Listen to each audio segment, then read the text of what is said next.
Bismillah. Semoga Allah Subhanahu wa Ta'ala memberikan rahmat hidayahnya kepada kita semua. Amin.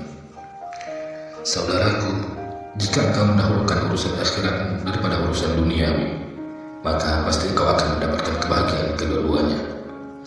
Namun, jika engkau mendahulukan urusan duniawi, maka engkau akan merugi, bahkan siksa menantimu. Jika kehidupan akhirat lebih engkau utamakan, maka semua urusan duniamu akan menjadi baik. Engkau akan hidup lebih menyenangkan. Jika engkau mementingkan kehidupan dunia, maka dirimu akan tersiksa. Engkau merasa tidak tenang, menjadi rakus, dengki, dan tak pernah merasa puas. Kelak di akhirat, engkau pun diancam dengan siksa yang sangat pedih. Wahai saudaraku, perhatikanlah apa yang kusampaikan ini. Mengapa engkau sibuk dengan sesuatu yang tidak diperintahkan kepadamu untuk melakukannya? Jika kau tidak rakus terhadap dunia, tentu Allah memberi pertolongan dan memberi anugerah kepadamu. Jika engkau memungut sesuatu dari dunia, maka sama halnya engkau menyanyiakan barokah yang ada di sana. Saudaraku, seharusnya engkau beramal untuk dunia dan akhirat. Maka terimalah dunia sebagai bekal menumpang, janganlah memungut sesukamu. Orang yang bodoh itu perhatiannya selalu tertuju kepada dunia, sedangkan orang arif perhatiannya senantiasa tertuju kepada Allah, kepada akhirat. Jika kau memungut dunia dan hawa nafsumu, maka perhatikanlah siapakah penguasa diraih, karena hal itu tidak akan menguntungkan dirimu. Lawanlah hawa nafsu dan didiklah ia agar berada di sisi Allah yang hak. Saudaraku, janganlah engkau merasa berputus asa dari rahmatnya. Jangan pula engkau mengerjakan kedurhakaan yang menyebabkan engkau berdosa.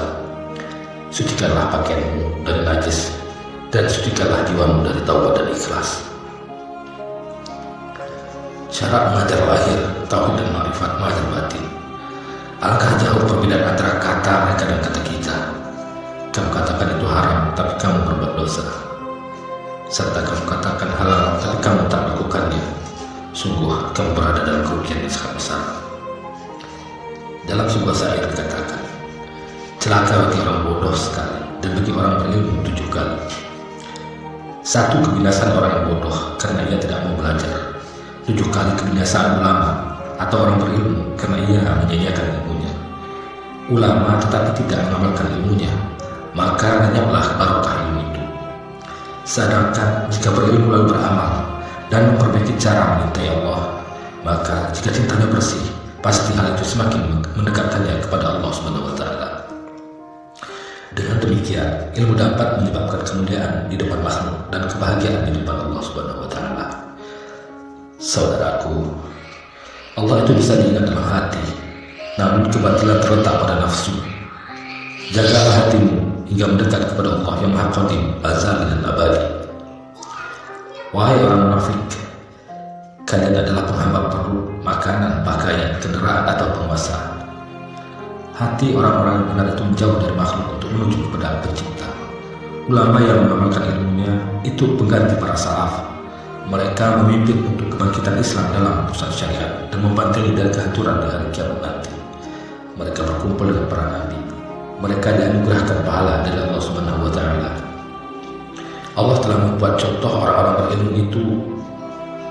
Allah telah membuat contoh orang-orang berilmu yang tidak mau mengamalkan ilmunya, seperti himar, seperti keledai yang membagikan kitab tebal. Siapa yang bertambah ilmunya, seharusnya bertambah pula amaliyahnya, dan harus bertambah takut kepada Allah Subhanahu wa Ta'ala. Ya Allah, bimbinglah kami ke jalan yang Kau ridhoi. Ampunilah dosa-dosa kami, ya Allah. Teguhkan kalimat syahadat di dalam hati kami, dan jauhkan kami dari perbuatan